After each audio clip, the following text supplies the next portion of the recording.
Good morning, good afternoon, good evening, ladies and gentlemen. Wherever you are in the world today, I hope that you are doing great. Hope that all is pleasant with you. And most importantly, my friends, I hope that you are in good health. Once again, welcome to the Common Sense channel. On this channel, my friends, we get to talk about those things that people know, that people have thought about, but don't often have the time to discuss. These, my friends, are the things we discuss here on the Common Sense channel. So once again, welcome to the Common Sense channel.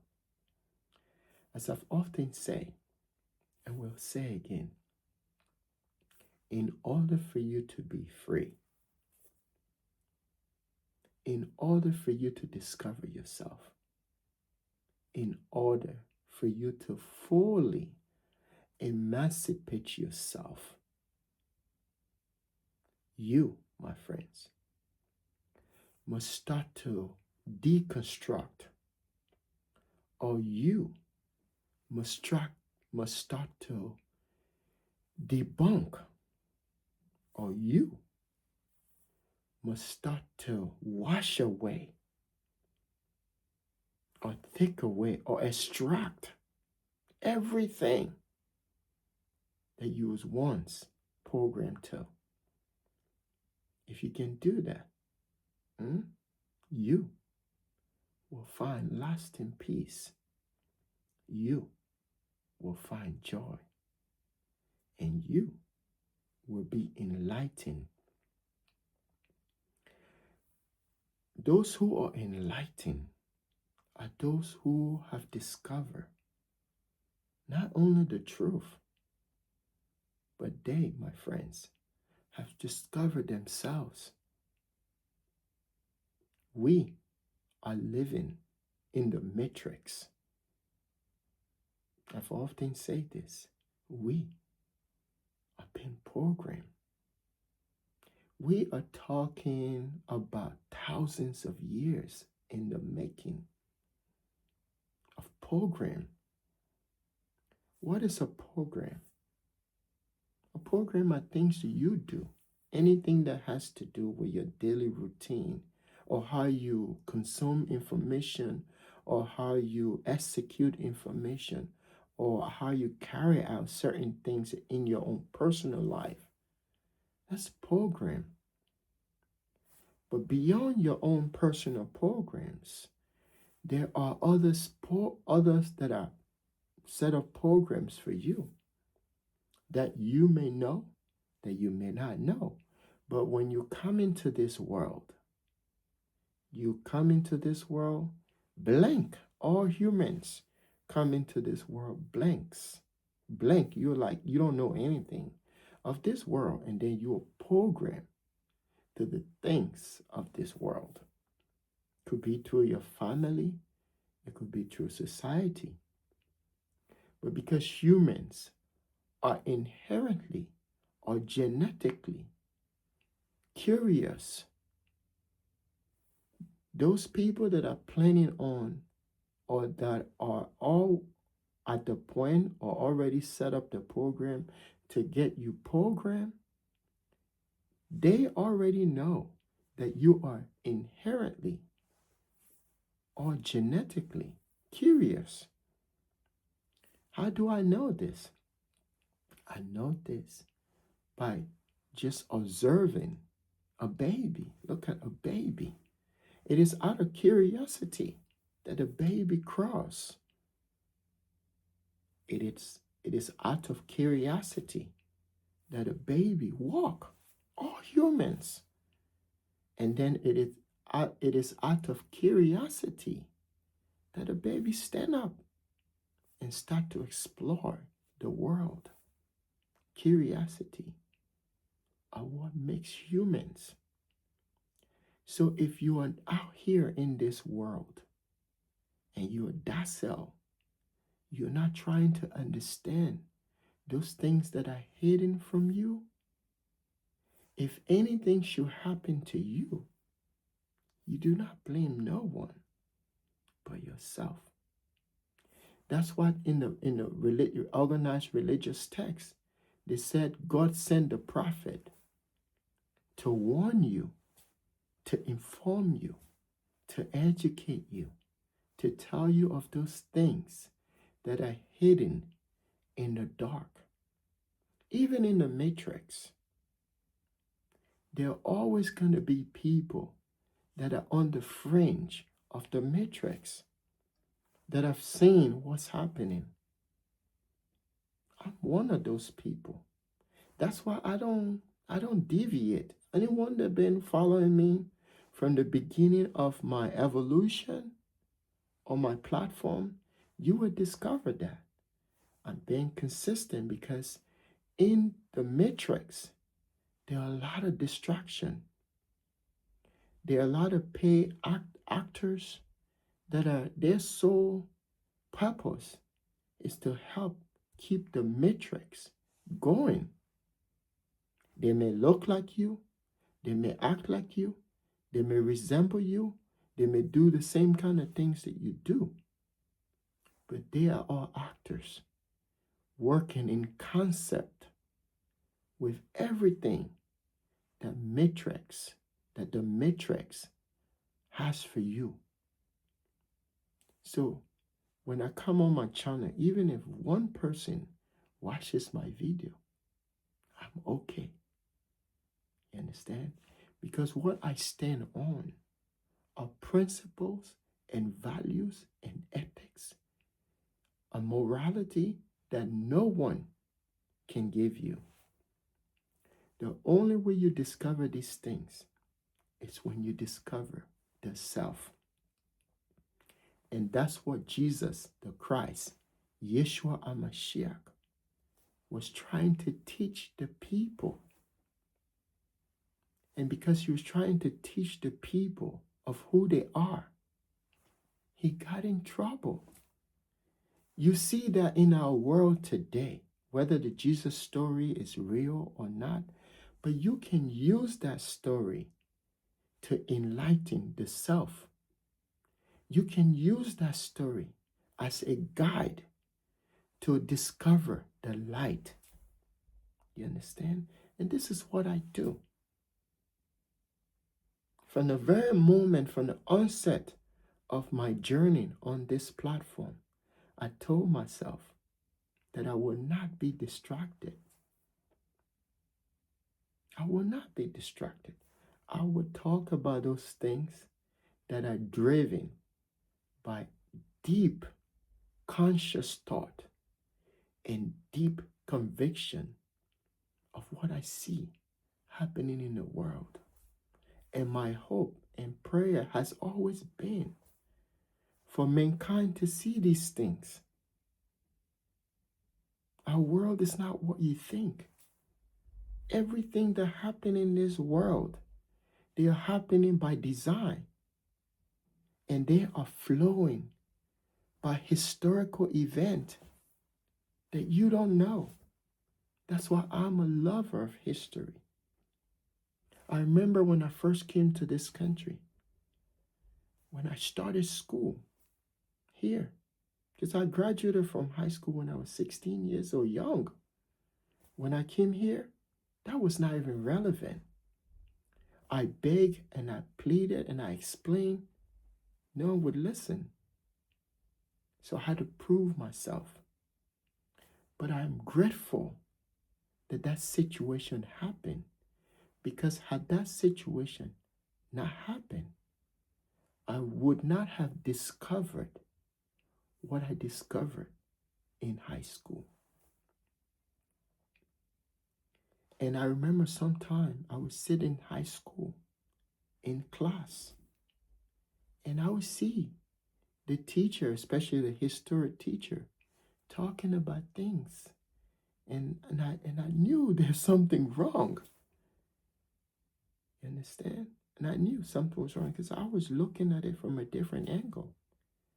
And the moment I decided to take that journey to understanding the event, all of the event that led to my country going into civil war, and eventually leading me to come to this country.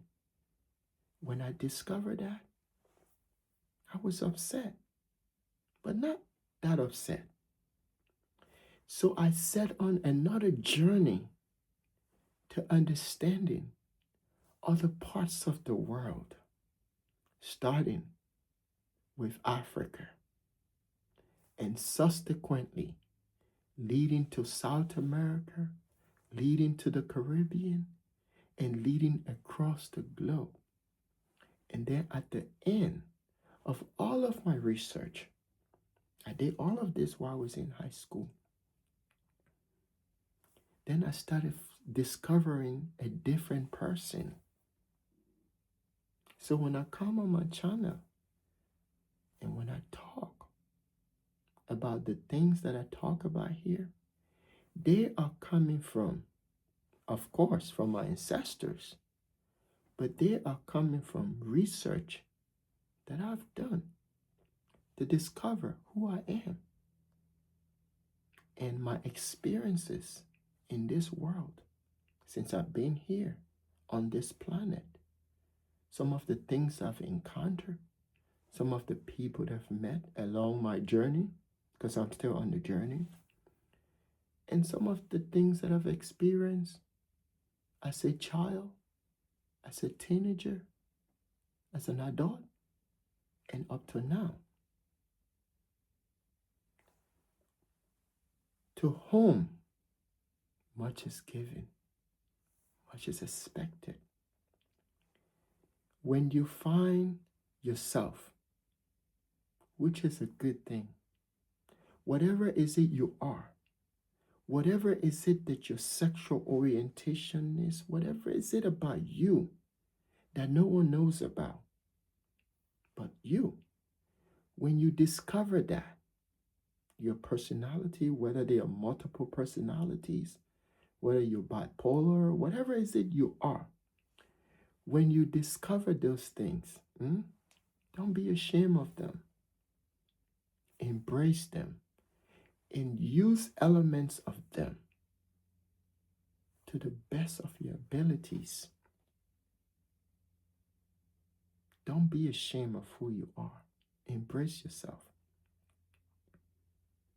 So to fully emancipate yourself, my friends, you must discover yourself. And not only that, you must start to deconstruct, or you must start to debunk all of those things that were told to you from the moment you arrive in this world. And then once you've acquired yourself or discovered yourself, as I've often said, you must try to teach others. That's what science is. Someone discovered the human anatomy, and so let's teach others to understand what we've discovered. The reason is simple. You're not going to be on this planet forever.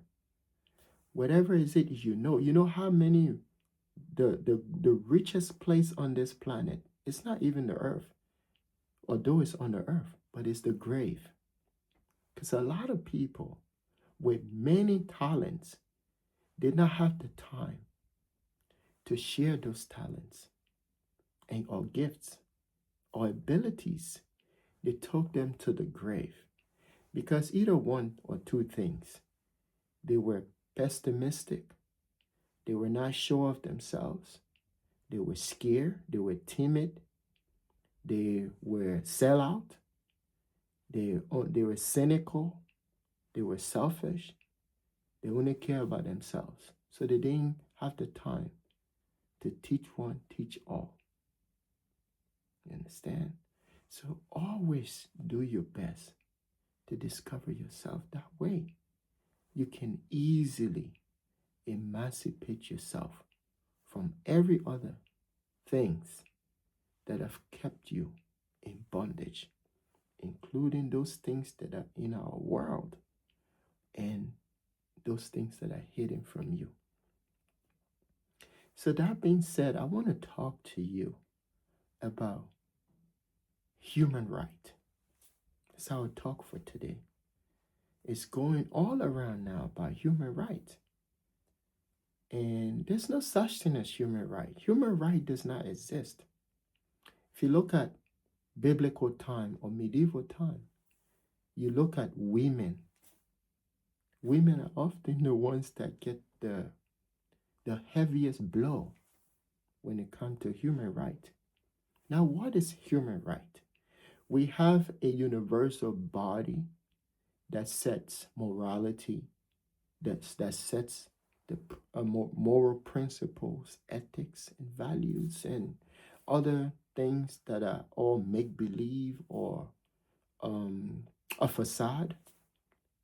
But none of those entities, that I don't want to waste my time. Let me just say United Nations and other governments of the world, because they all emulate what United Nations said as a principle for universal rights, freedom, equality, and all that stuff. But freedom, equality, humanity, human rights, all these things, they're facade. They don't exist. If you look at biblical, I think what's in biblical text, let's say organized religion, those ones are the real things that exist. And should you look into biblical texts, especially the Old Testament, the Quran, you will see in there that women have always been the one that don't have rights. Human rights. Women don't have human rights. I'm not going to talk about men, but human rights does not belong to women or belong to men.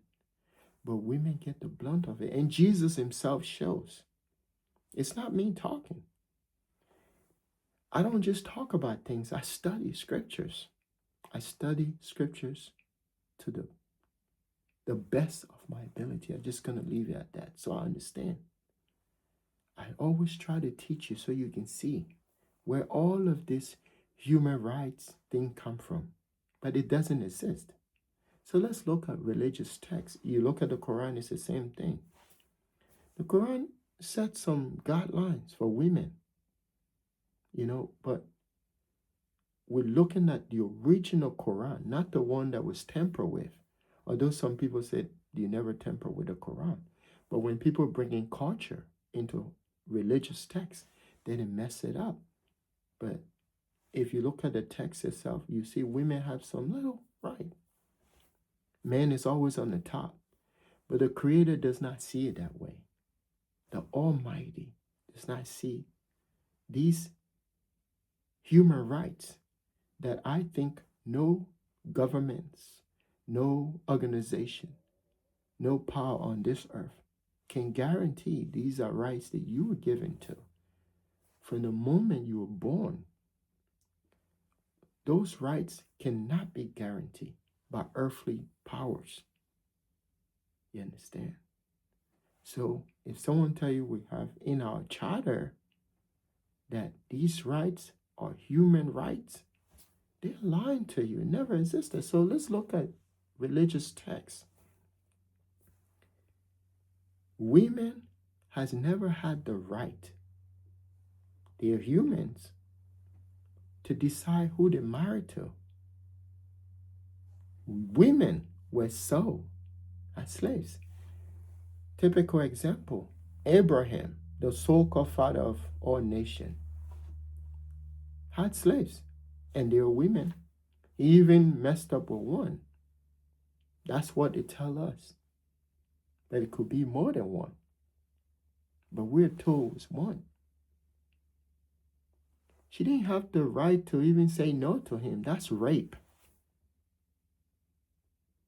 Because some lady said, hey, since I can't have kid, go into her. She didn't have right. She could have said no. What if had she said no? What do you think would have happened? So even in the scripture, in religious texts, I think all of the ills the society is going through is in that book.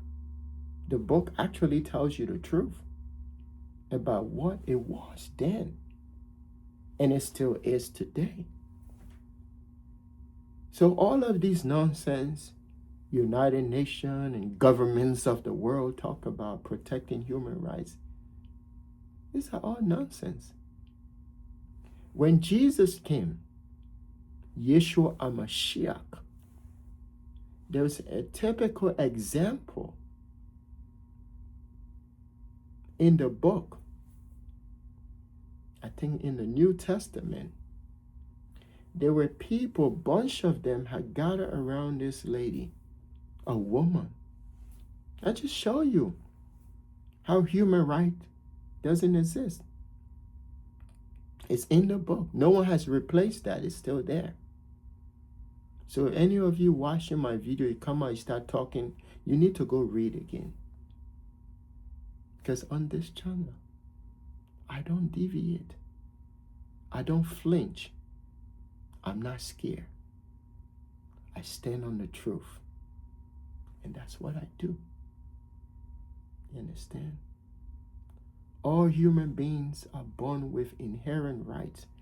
My whole thing about diversity has always been, I've always made the argument, the only difference between us and other people, I don't care the color of your skin. What makes you different from the other is the way you think. That's our diversity. No employer hires a person, yet maybe some, but no one hires a person because of the color of their skin. If they're genuine, they hire you because of the way you think.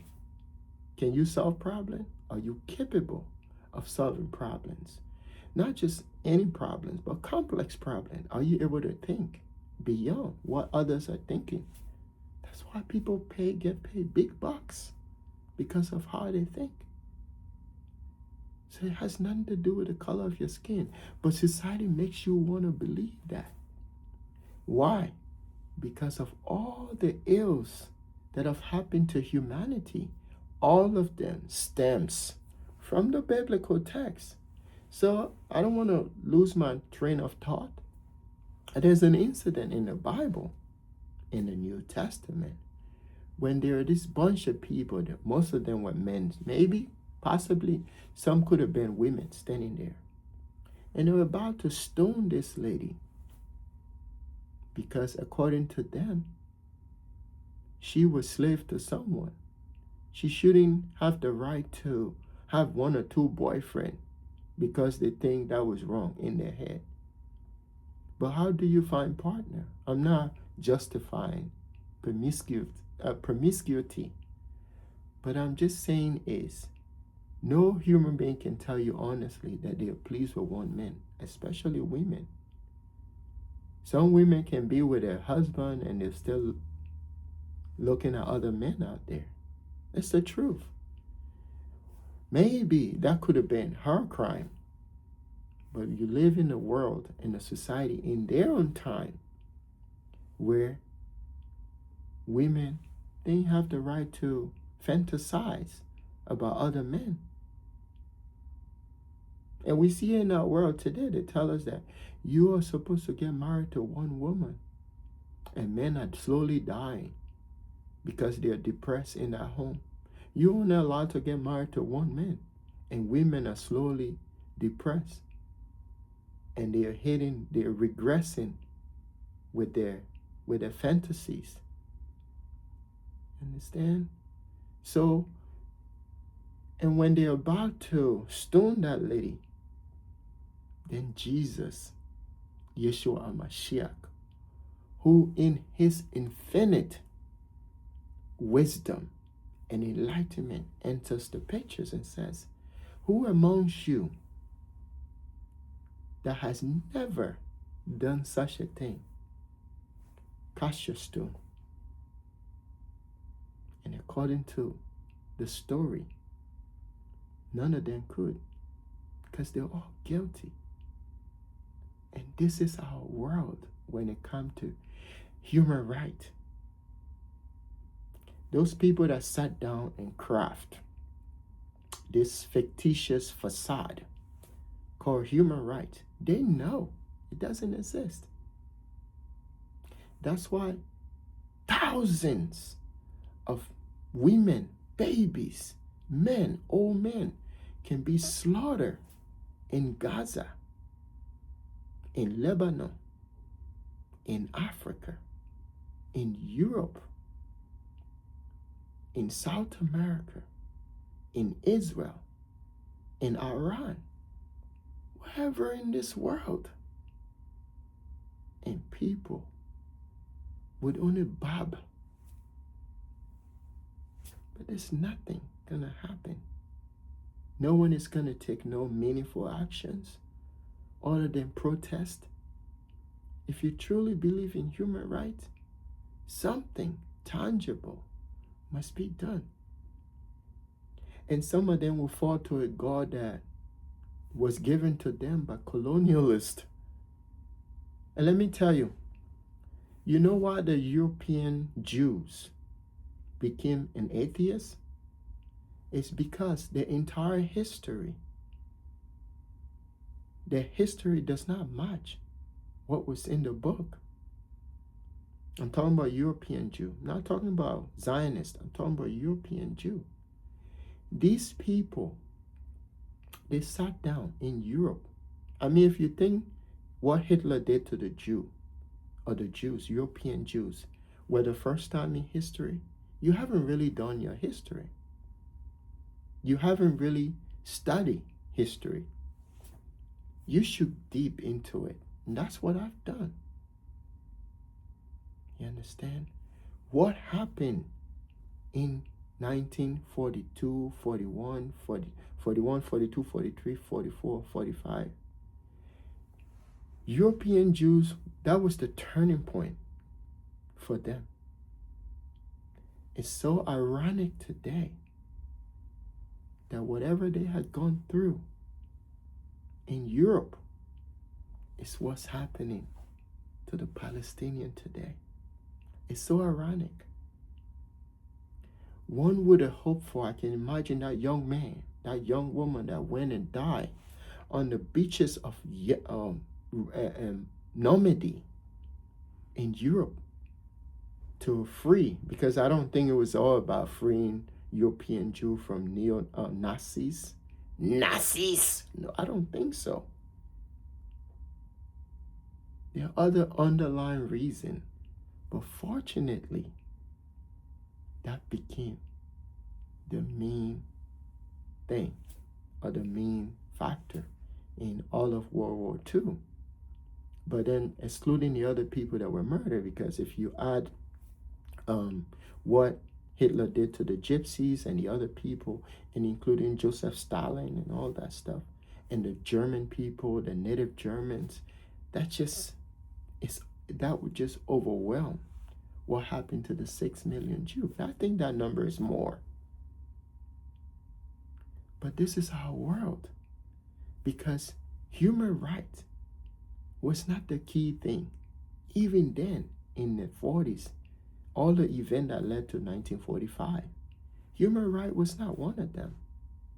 Human right has never been the issue of our world.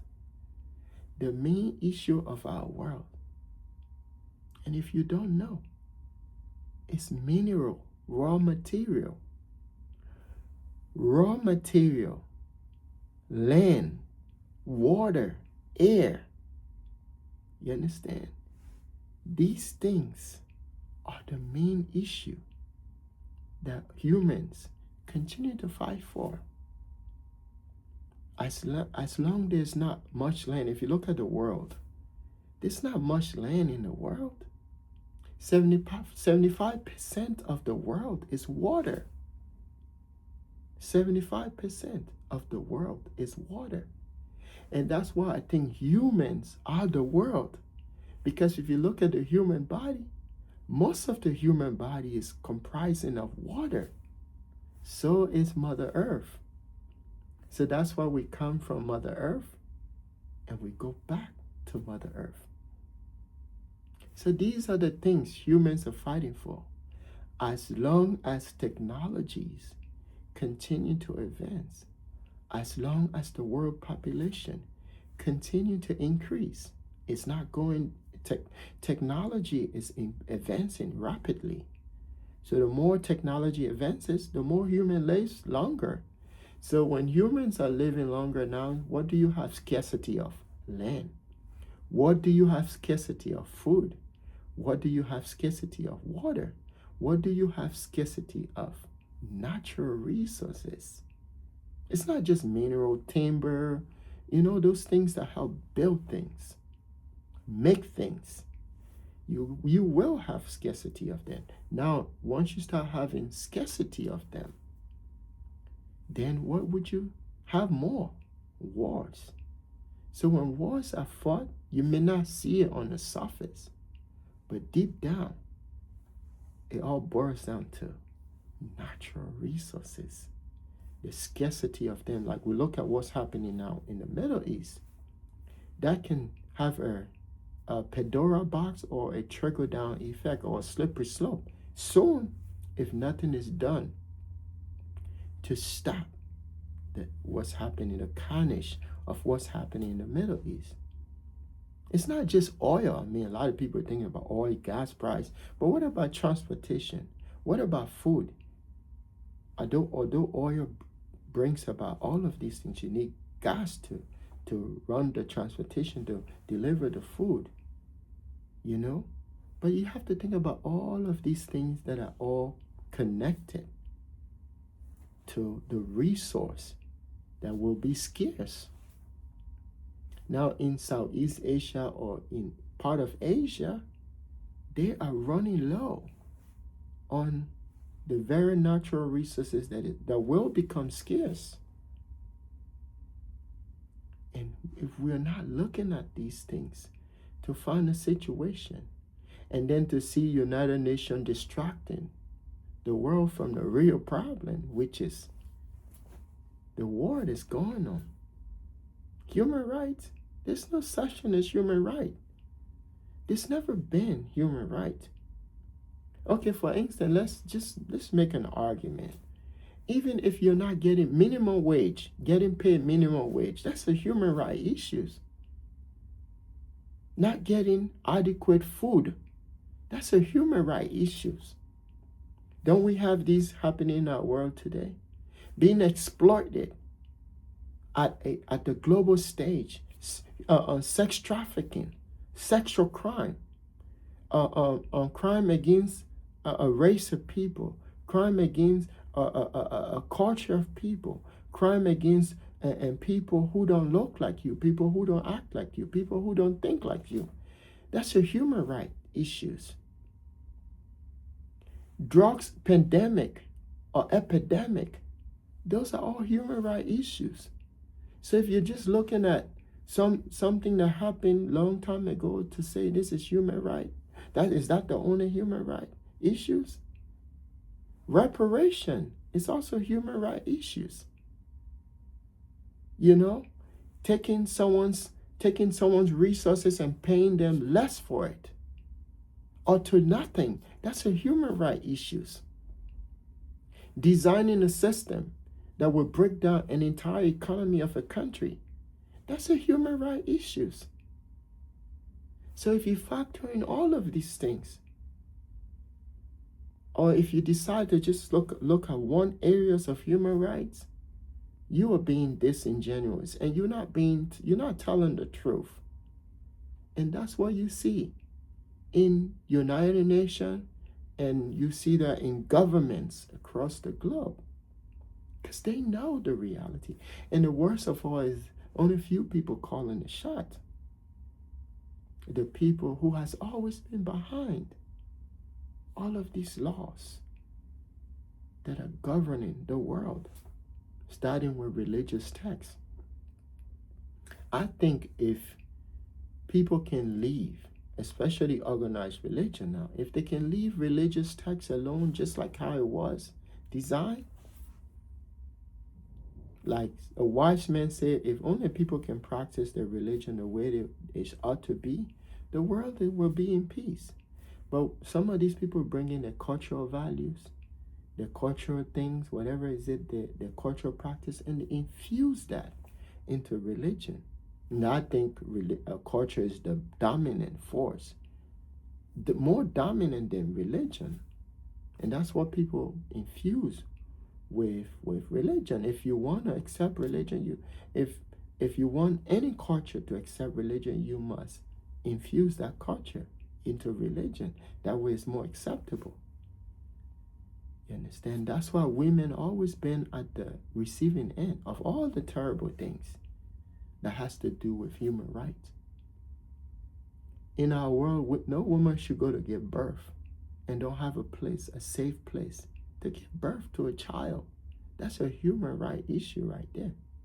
Is it not happening? Yes, it is happening. The mortality rate for women giving birth to children and not making it out is higher. They don't want to talk about that.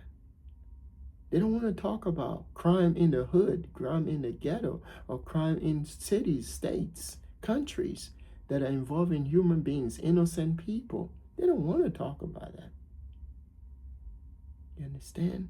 So when they're out there, for those of you who don't do your research or don't try to learn, don't try to discover anything, when you're talking about human rights, they're not talking about you.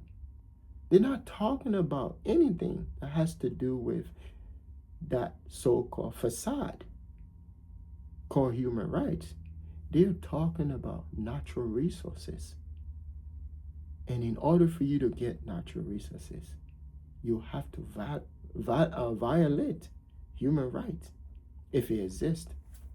And there's some people that don't really care if people die in the masses, as long as they're able to get what they want. It's always been like that. It's in the Bible, probably in the Quran too, who knows? Somewhere in there. Anything that has to do with organized religion, my friends, does not validate or value human rights. Keep your eyes open. Be vigilant. Pay attention. Discover the self. And my friends, you will be fully emancipated from all of these things that are programming you in the matrix. It's what I do on my channel. Come here and do these things. Do I know there are people out there that don't know these things? I do. And I know there are people that are fully well informed about this. They know human right doesn't exist.